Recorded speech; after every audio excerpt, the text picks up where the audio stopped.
नमः संस्कृताय। प्रिय संस्कृत मित्राणि, संस्कृत सेवा में आप सभी का स्वागत है। हम लोग पढ़ रहे हैं महाकवि भारवी द्वारा विरचित किरातार्जुन महाकाव्य का प्रथम सर्ग, जिसमें हम लोगों ने 1 से 36वें श्लोक का अध्ययन कर लिया है। आज हम लोग इसी क्रम में 37वें श्लोक का अध्ययन करेंगे। और पहले तो हम बता दें कि जितने लोगों ने बिहार प्रवक्ता में सफलता प्राप्त की है, उन सभी को मेरी तरफ से बहुत बहुत हार्दिक बधाई, शुभकामनाएं।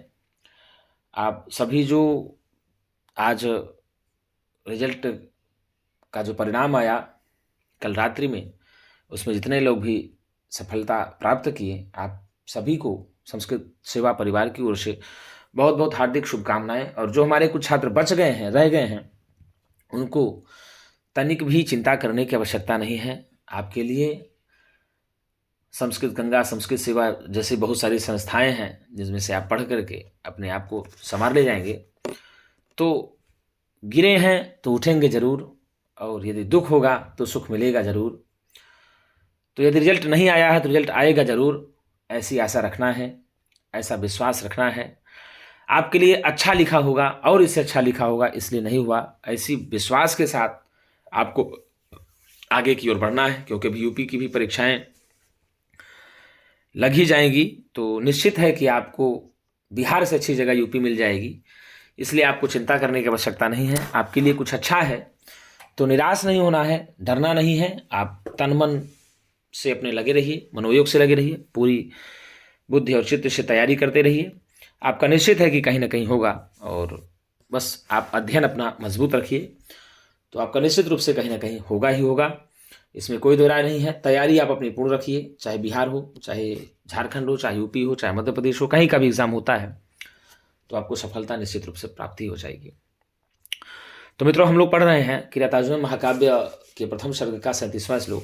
देखिए, जो 35, 36, 37, ठीक है ना, 34 में भीम की दशा का वर्णन किया द्रौपदी ने, 35 में अर्जुन की दशा का वर्णन किया द्रौपदी ने, और 36 में जो है नकुल और सहदेव की दशा का वर्णन किया द्रौपदी ने।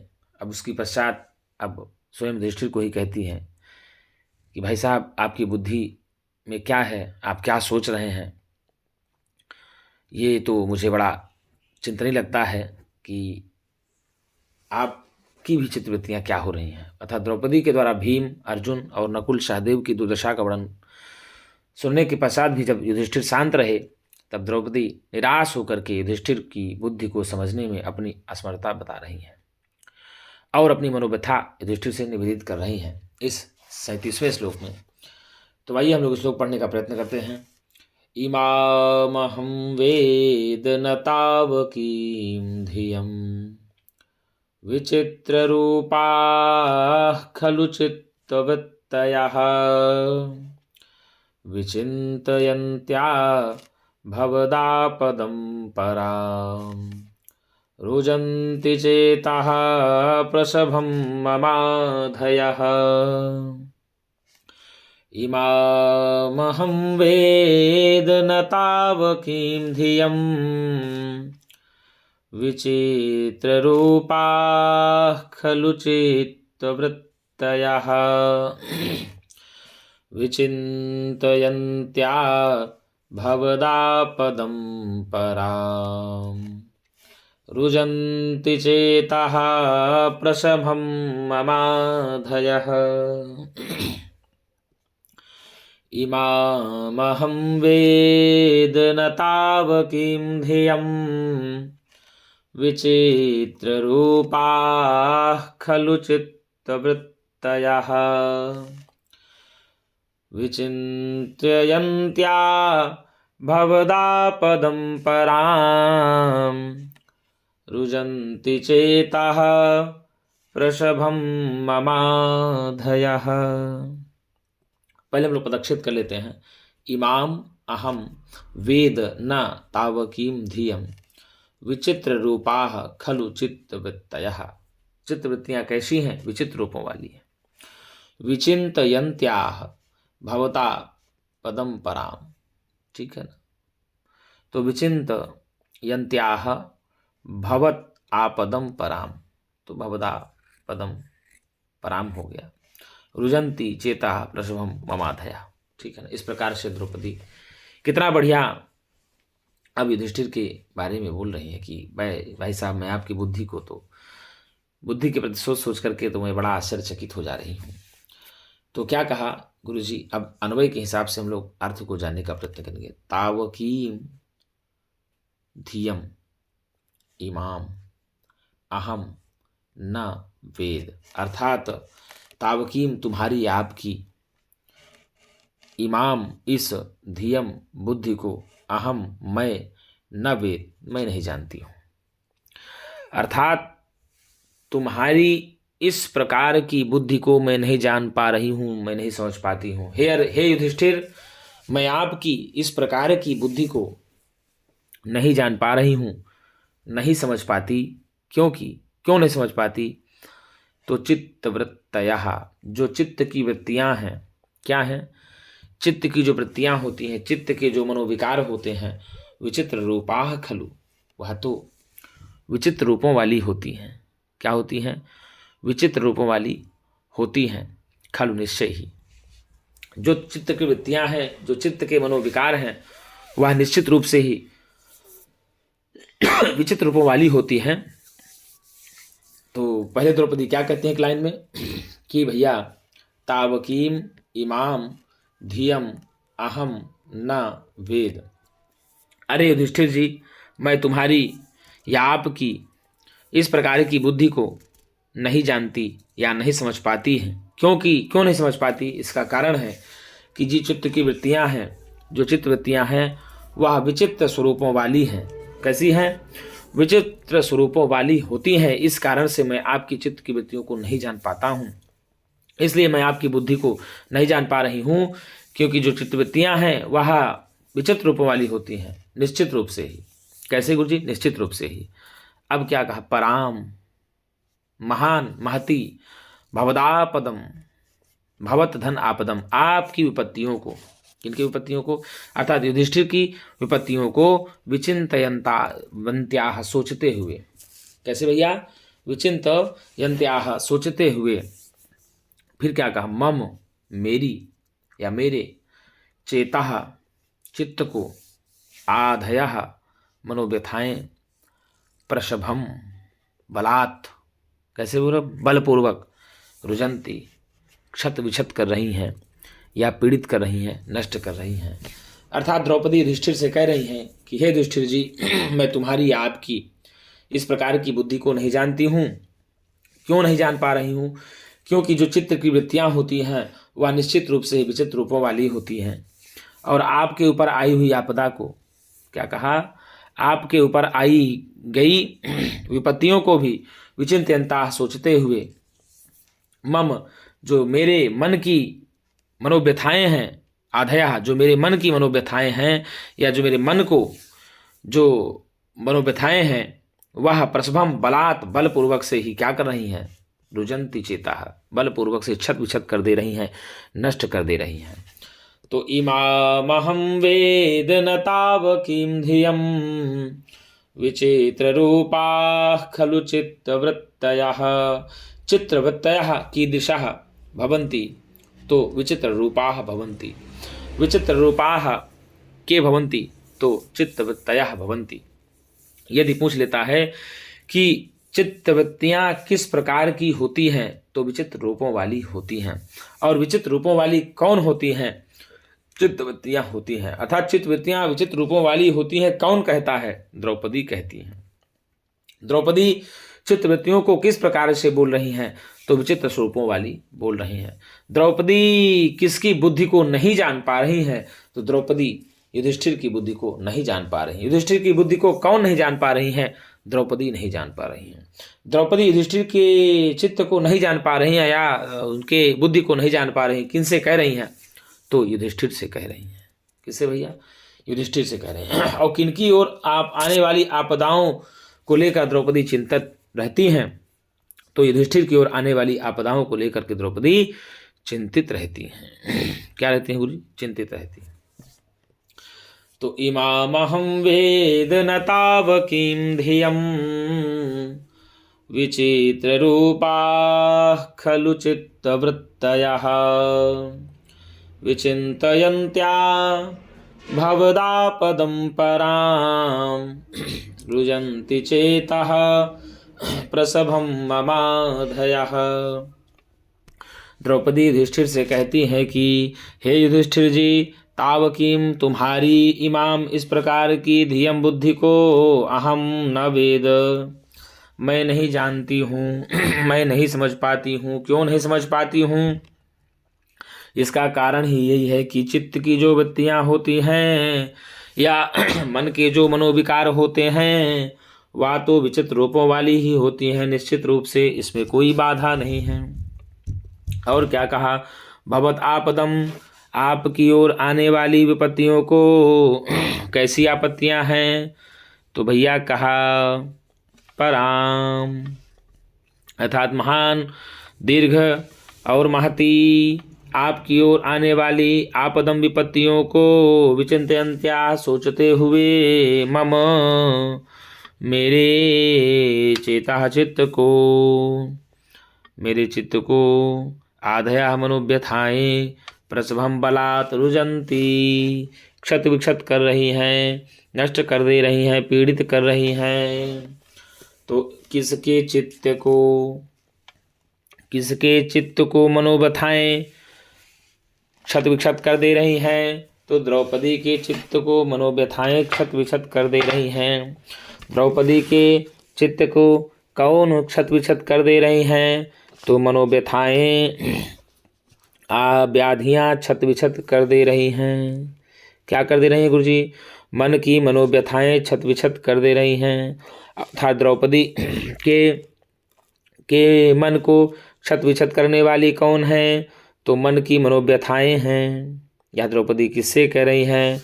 तो युधिष्ठिर से कह रही हैं। इमामहं वेद न तावकीं धियं विचित्ररूपा खलु चित्तवृत्तयः। यदि प्रश्न पूछ ले कि चित्तवृत्तयः कीदृशाः भवन्ति, तो विचित्ररूपाः भवन्ति। विचित्ररूपाः के भवन्ति? तो चित्तवृत्तयः भवन्ति। द्रौपदी किसकी बुद्धि को नहीं जान पा रही हैं? द्रौपदी युधिष्ठिर की बुद्धि को नहीं जान पा रही हैं। अर्थात द्रौपदी किसकी बुद्धि को नहीं जान पा रही हैं? युधिष्ठिर की बुद्धि को नहीं जान पा रही। युधिष्ठिर की बुद्धि को कौन नहीं जान पा रही हैं? तो द्रौपदी नहीं जान पा रही हैं। यह बात द्रौपदी किससे कह रही हैं? तो यह बात द्रौपदी युधिष्ठिर से कह रही हैं। और किनकी ओर आपदा आने से द्रौपदी चिंतित रहती है? तो युधिष्ठिर की ओर आपदा आने से द्रौपदी चिंतित रहती हैं। और किनकी मनोव्यथाएं बलात् उनको पीड़ित कर रही हैं? तो भैया द्रौपदी की मनोव्यथाएं उनको बलात् पीड़ित कर रही हैं। तो इमामहं वेद न तावकीं धियं विचित्ररूपाः खलु चित्तवृत्तयः विचिन्तयन्त्या भवदापदं परां रुजन्ति चेतः प्रसभं ममाधयः। द्रौपदी जी युधिष्ठिर से कह रही हैं कि हे युधिष्ठिर जी, मैं तुम्हारी इस प्रकार की बुद्धि को नहीं जानती हूँ, क्योंकि जो चित्तवृत्तियाँ होती हैं वह निश्चित ही विचित्र स्वरूपों वाली होती हैं।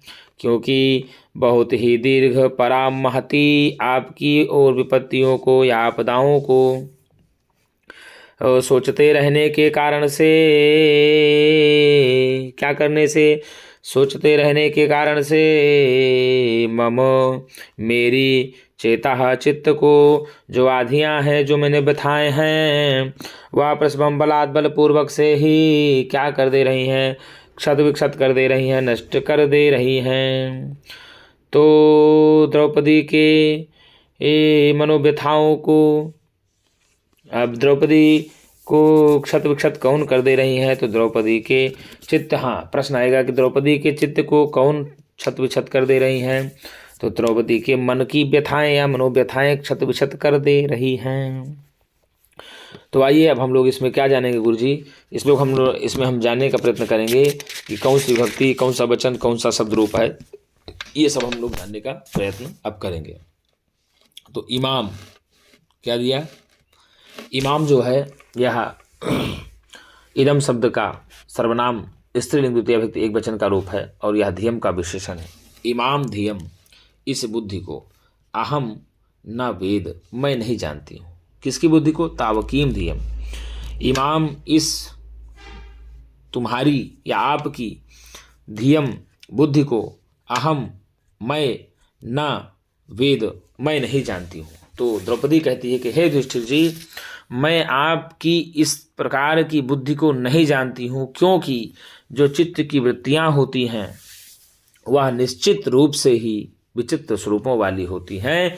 इस कारण से मैं आपके इस प्रकार की बुद्धि को नहीं जान पा रही हूँ। पराम, बहुत महान या महती या दीर्घ, भवत आपदम, आपकी ओर आपदाओं को या आपकी ओर आने वाली आपदाओं के बारे में विचिंतयन्त्याह, सोचते हुए, चिंतन करते हुए, मम चेता, मेरे चित्त को क्या करता है? मेरे चित्त को आधया, जो व्याथियाँ हैं, मनोव्यथाएँ हैं, वो प्रशुभम बलात् रुजंती, अपहरण कर लेती हैं, एक प्रकार से परेशान करती रहती हैं, मुझे उद्वेलित करती रहती हैं। ऐसा भी आप कह सकते हैं, अर्थ में ले लेंगे, ठीक है ना। छत विछत कर देती हैं, ऐसा आप कह देंगे। तो यहाँ जो इमाम है यह इदम शब्द का सर्वनाम स्त्रीलिंग द्वितीय विभक्ति एक वचन का और यही धियम का विशेषण भी है, ठीक है ना। और अहम जो है यह अस्मत् शब्द का, किसका गुरु जी? अस्मत् शब्द का सर्वनाम प्रथमा विभक्ति एक वचन का रूप है और रूप चलता है, एक वचन में पूरा बता दे रहे हैं प्रथमा से सप्तमी तक। आहम माम मया मह्यम मत मम मयि, आहम माम मया मह्यम मत मम मयि। मैं लिख दे रहा हूँ एक क्रम से, एक वचन। कौन सा? एक वचन, देख लीजिए।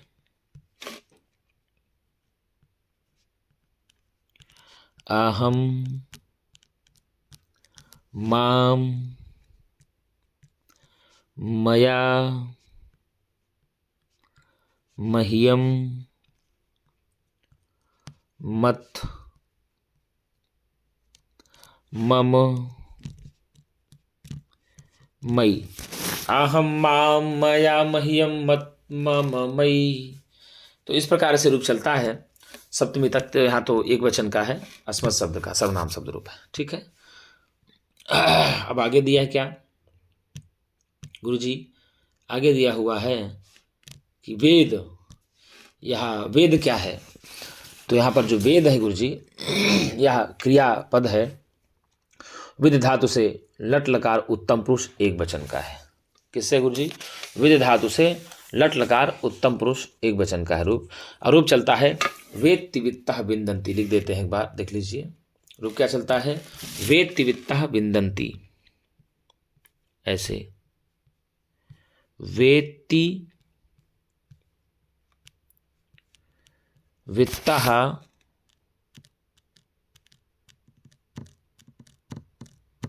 विन्दन्ति। क्या होगा? वेत्ति वित्तः विन्दन्ति, वेत्सि वित्थः, वेत्सि वित्थः वित्थ, वेत्सि वित्थः वित्थ, वेद्मि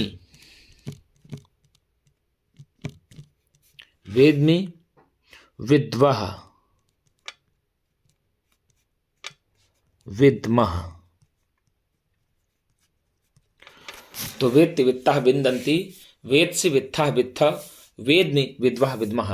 यह विद धातु से लट लकार प्रथम पुरुष एक वचन का रूप आया था, वहाँ पर जो वेत्ति आया था। तो इस प्रकार से यहाँ दिया था ना वेद, तो इसका वेद भी चलता है, वेत्ति वित्तः विन्दन्ति। इसका एक रूप और चलता है, जिसे वैकल्पिक कर देंगे। मान लीजिए आप वेत्ति नहीं जान पा रहे हैं, तो ऐसे चलता है वेद। क्या गुरु जी? वेद विदतुः, हाँ इसको भी लिख दें, वेत्ति रूप का चलता है विदतुः विदुः,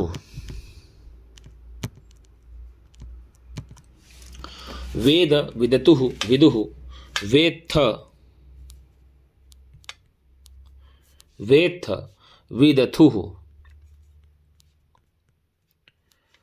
विदथुः विद।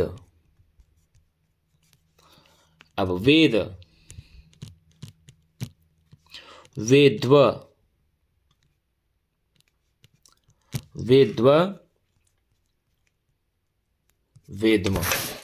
तो वेद, विदतुः विदुः, वेत्थ विद, विद, विदथः, ये विदथः है गुरुजी, विदथः विद, वेद, विद्व, विद्म, ऐसे रूप चलता है।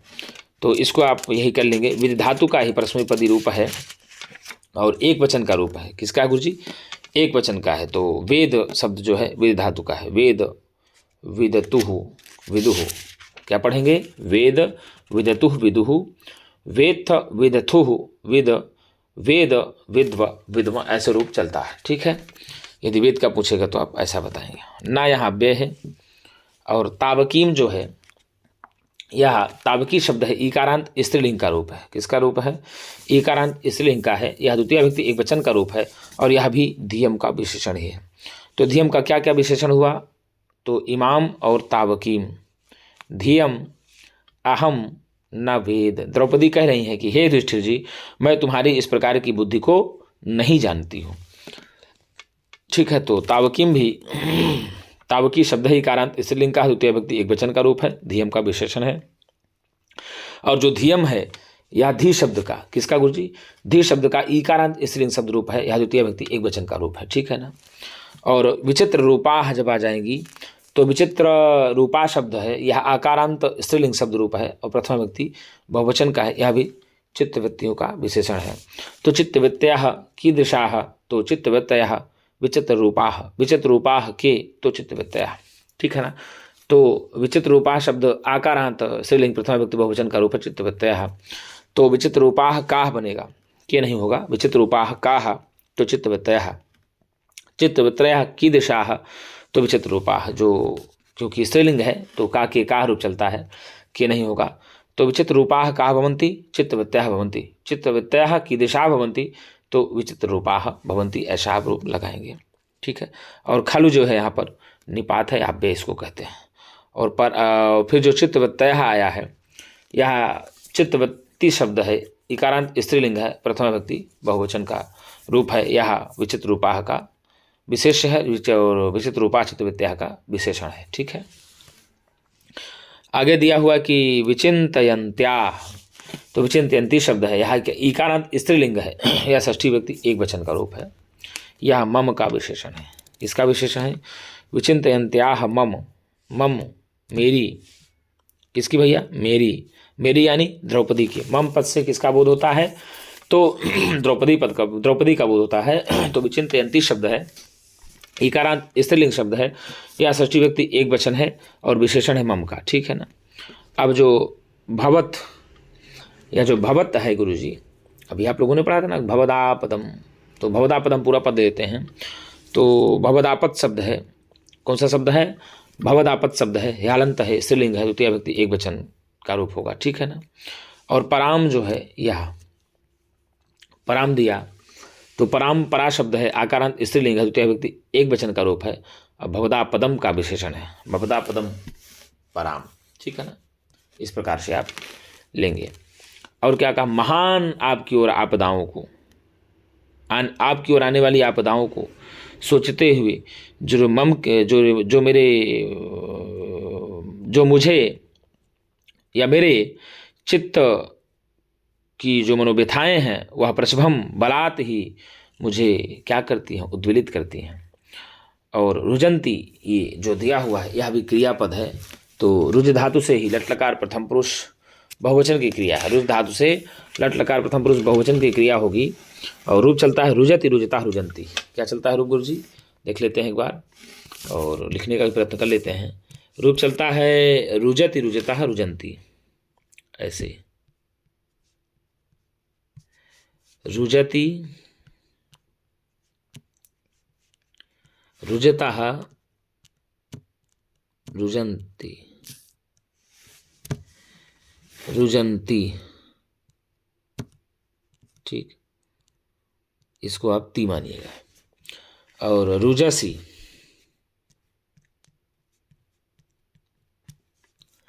रुजसि रुजथः रुजथ रुजामि रुजावः रुजामः। रुजति रुजता रुजंती, रुजसि रुजथा रुजथ, रुजामि रुजावः रुजामः, ऐसे रूप चलता है। तो भैया ममाधयः, जो मेरी मानसिक मनोव्यथाएं हैं वह बलात् अपहरण कर रही है, इस प्रकार से देखा जाए तो। ठीक, अब चेतः, यहाँ चेत शब्द होगा। चेतः में कौन सा शब्द होगा गुरु जी? चेतः में चेत शब्द है। कौन सा? चेतः में चेत शब्द होगा। और यह चेतः शब्द है, यह हलंत नपुंसक लिंग द्वितीय व्यक्ति एक वचन का रूप है। चेतः में चेतः शब्द है, हलंत है, नपुंसक लिंग है, द्वितीय व्यक्ति एक वचन का रूप है। और प्रशभम यहाँ पर जो है अव्यय है। और ममाधया जो है गुरु जी आपको बता दें कि मम भी अस्मत् शब्द का सर्वनाम षष्ठी व्यक्ति एक वचन का रूप है। आहम माम मया मह्यम मत मम मई, तो षष्ठी व्यक्ति एक वचन का रूप है मम। और जो आधया है या आदि शब्द है, इकारांत पुल्लिंग है, प्रथमा व्यक्ति बहुवचन का रूप है। आधि आधि आधया रूप चलता है। तो इस प्रकार से हमने पूरा विभक्ति और वचन जान लिया। कौन किसका विशेषण है? तो भैया धियम का विशेषण है तावकीम और इमाम, ये धियम का विशेषण हो गया। और चित्तवृत्तयः का विशेषण है विचित्र रूपाः। विचित्र रूपाः का विशेषण क्या है? चित्तवृत्तयः। तो चित्तवृत्तयः कीदृशाः? तो विचित्र रूपाः। विचित्र रूपाः काः? तो चित्तवृत्तयः। ठीक है। और भवदा पदम पराम, ठीक है ना, पराम भवदा पदम का विशेषण है। पराम किसका विशेषण है? भवदा पदम का विशेषण है। अविचिंतयन्त्या, तो भैया मम, मम का किसका है गुरु जी? मम का है। मम मम पद से किसका बोध होता है? तो द्रौपदी का बोध होता है। किसका बोध होता है गुरु जी? द्रौपदी का बोध होता है। यदि प्रश्न आता है आपसे तो इस प्रकार से ही आप बताएंगे, ठीक है ना। और यदि आपसे पूछ ले कि समास किसमें क्या बन जाएगी, तो यदि पूछा कि विचित्र रूपाह में समास है तो आप क्या बताएंगे? विशेषेण चित्राह इति विचित्राह प्रादि तत्पुरुष समास, अविचित्रम रूपम यासाम ताह विचित्र रूपाह बहुब्रीहि समास बन जाएगा। क्या बन जाएगा विचित्र रूपा में? तो विचित्रम ऐसे लिख देते हैं गुरु जी यहीं पर, विचित्रम रूपम यासाम, विचित्रम रूपम यासाम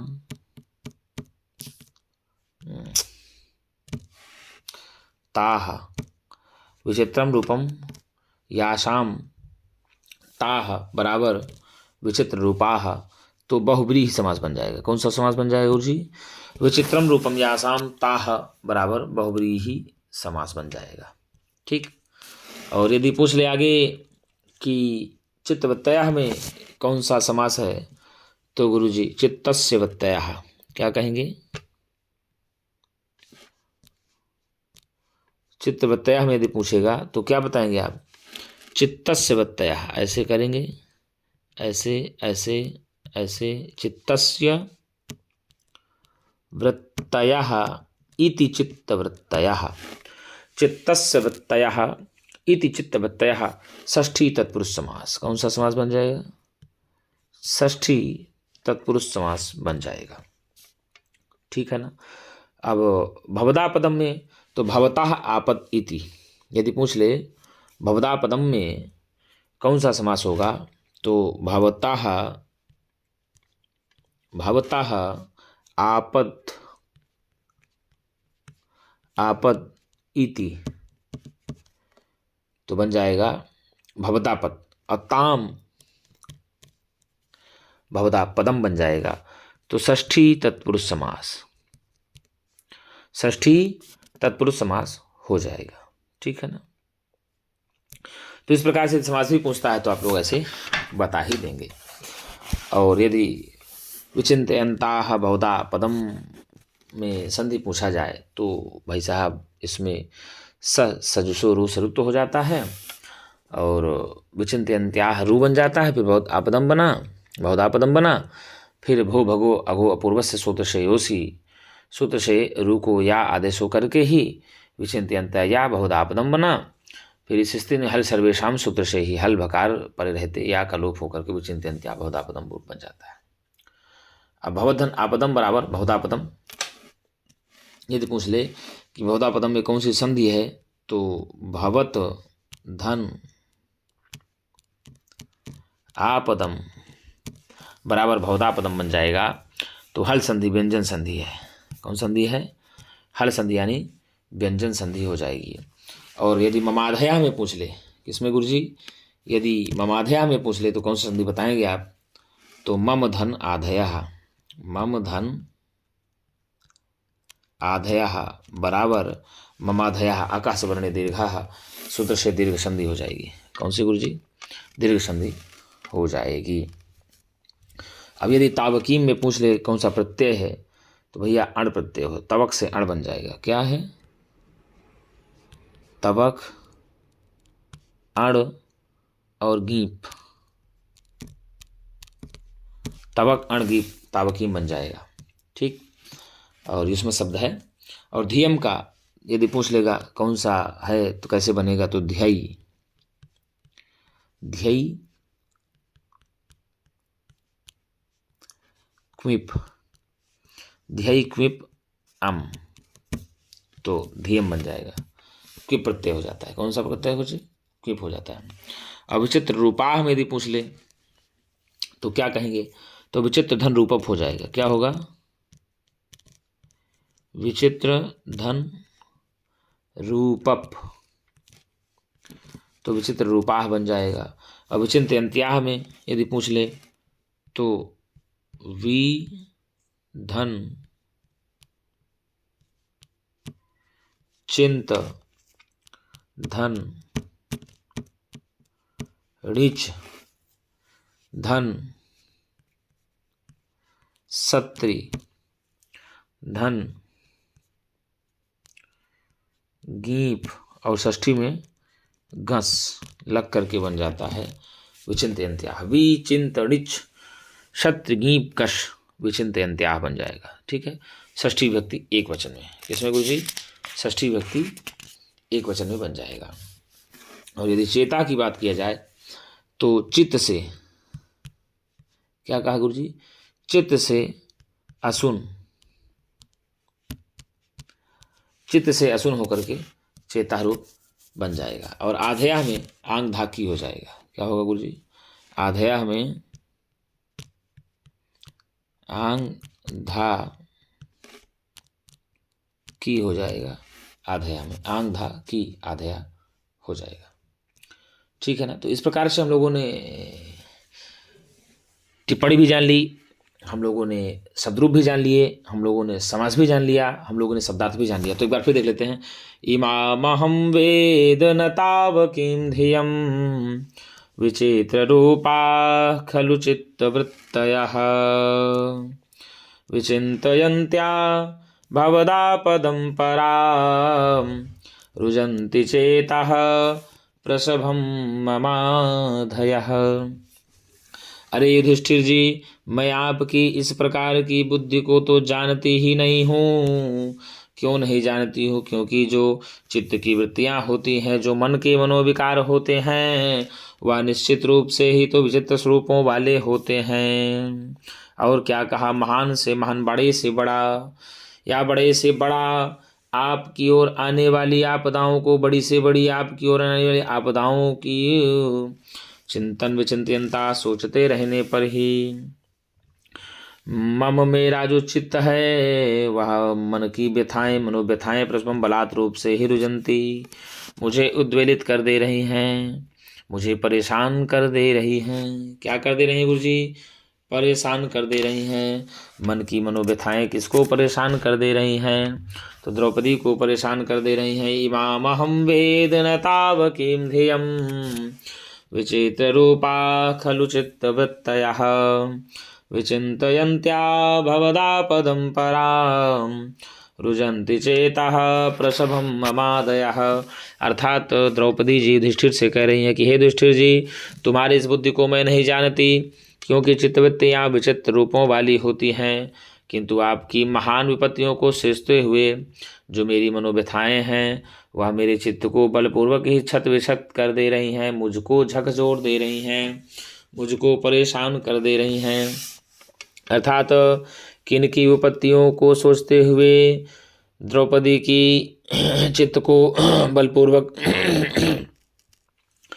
छत विछत कर दे रही मनोव्यथाएं। तो द्रौपदी की ओर विपत्तियों को सोच करके और युधिष्ठिर की ओर विपत्तियों को सोच करके द्रौपदी के जो मन की व्यथाएं हैं वह उनके चित्तवृत्त को झकझोर करके रख दे रही हैं। ऐसा कौन कह रही हैं? तो द्रौपदी जी कह रही हैं। कौन कह रही हैं गुरु जी? द्रौपदी जी कह रही हैं। द्रौपदी जी किससे कह रही हैं? तो युधिष्ठिर से कह रही हैं। द्रौपदी किसकी बुद्धि को नहीं समझ पा रही हैं? युधिष्ठिर की बुद्धि को नहीं समझ पा रही हैं। और चित्तवृत्तियों को किस प्रकार से बताया गया है? तो गुरुजी चित्तवृत्तियों को विचित्र स्वरूप से बताया गया है। तो मित्रों, यदि मेरी वीडियो आपको अच्छी लगती हो तो एक बार लाइक और सब्सक्राइब जरूर करें, क्योंकि आपके ही पुनर्बलन से मेरा बल और बढ़ेगा, आपके उत्साह से मेरा भी उत्साह बढ़ता ही जाएगा। तो फिर एक बार बता दूं मित्रों, जितने लोगों ने कल बीपीएससी में सफलता अर्जित की है उनको संस्कृत सेवा परिवार की ओर से बहुत बहुत बधाई और शुभकामनाएं। और जो मेरे साथी रह गए हैं उनको भी मेरी तरफ से अनंत कोटिशाह आगे बढ़ने के लिए बहुत बहुत शुभकामनाएं, बहुत बहुत प्रेरणा कि भैया नर हो निराश करो मन को, कुछ काम करो कुछ काम करो, इस जग में रह करके तुम अपना नाम करो नाम करो। मानव जब जोर लगाता है पत्थर पानी बन जाता है। भैया हारना मना है, थकना मना है, बैठना मना है। निराशा में आशा होती है। निराशा में क्या होती है? आशा होती है। और आशा से ही विश्वास बनता है, और विश्वास जिन बन जाएगा उसमें आपको आस हो जाएगी।